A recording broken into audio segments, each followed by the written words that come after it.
This next video is a sad reality of Africa and its leaders. By the time you watch this video, you'll feel like weeping for Africa. It's a story of Mobutu Sese Seko of the Congo, now DCR, and what he did with his country's wealth, aided by the CIA and foreign countries that always run to Africa pretending to be helping Africa. Watch this video and I can bet you this will be the sad reality of the leadership we have in Nigeria right now.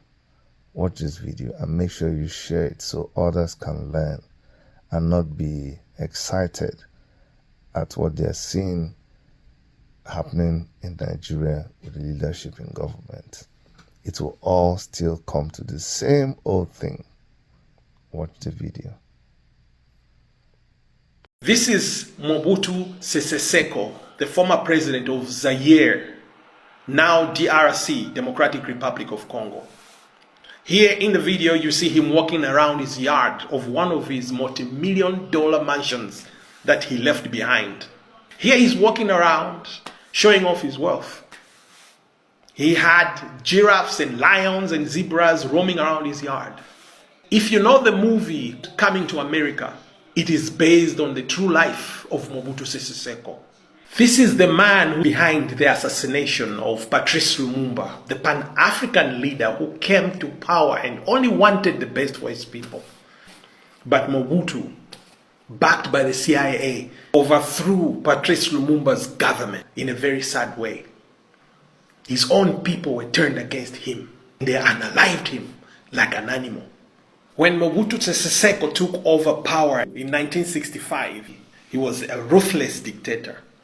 He unalived thousands of people. He did not care whether his people were so poor and had nothing to eat. He amassed so much wealth.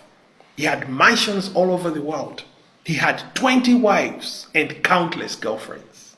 The same CIA kept Mobutu Sese Seko firmly in power. They helped him assassinate so many of his opponents. After he died, he left hundreds of millions in Europe. And Europe is still refusing to let that money go back to the DRC to this day. Mobutu Sese Seko. Now, what happened after his death? Look at his house now. It's ruins. Ruins. It's all ruins. Looks like they discovered the Roman Empire. It's all gone. This is the sad reality that we are facing here in Africa. Our leaders enriching themselves to the point where they are richer than Bill Gates. But their countries are so poor. And they don't even think that they are not going to the grave with this money. So many times this story is told across Africa. You hear of Frederick Chiluba of Zambia. Same story. Daniel Arap Moi of Kenya. Same story. Sania Abacha of Nigeria, same story. Everywhere you go in Africa, leaders who got so rich, they are gone and they leave everything behind in ruins. And they are gone. It is so sad because leaders in Europe, they always do things for the generations that are coming. The laws that they pass, the policies that they put in place, they are all about the generations that are coming in the future in Europe. If you look at the election in the United States, it's about issues like abortion.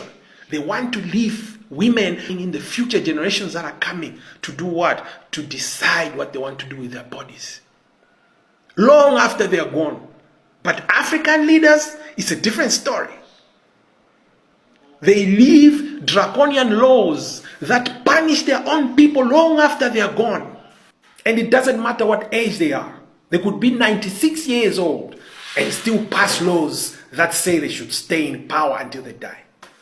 That's the legacy that African leaders leave behind. And ruins of mansions that they built, some never even lived in.